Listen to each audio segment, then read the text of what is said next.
Bonjour à toutes et à tous. Nous allons vous parler du tourisme durable. Nous allons commencer par les soucis avant le tourisme durable.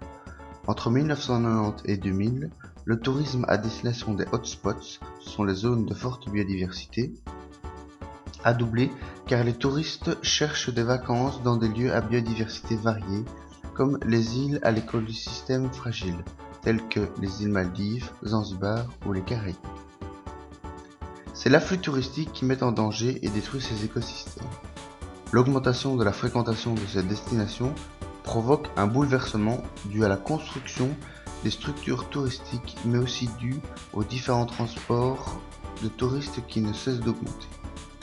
Cela provoque de la concurrence entre les multinationales et les PME locales et engendre la destruction de sites patrimoniaux.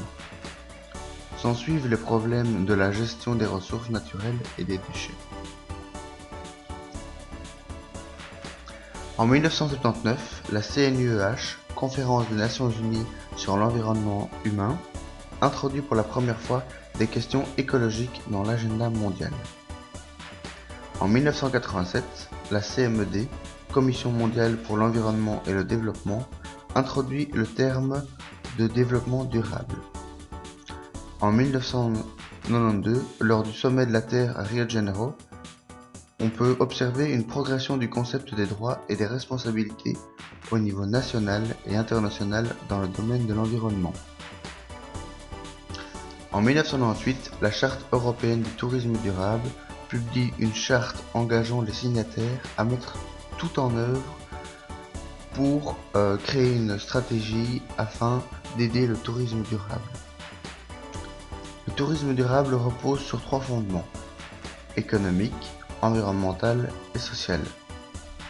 Au niveau économique, on a une création d'emplois, un développement économique local, un accès aux technologies modernes, une répartition équitable de l'argent.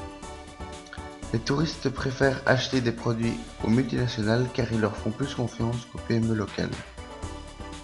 Au niveau environnemental, on va chercher à préserver la diversité des espèces et des ressources naturelles ainsi qu'énergétiques, créer un plan de déplacement et des moyens de transport alternatifs.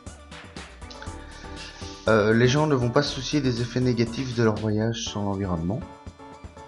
Au niveau social, les gens vont chercher à satisfaire au maximum leurs besoins au niveau de la santé, de l'éducation, du travail, de l'habitat et de l'équité. Le tourisme durable doit satisfaire le plus possible les touristes et représenter pour eux une expérience utile en leur faisant prendre conscience des problèmes de durabilité et en les engageant aux pratiques adaptées.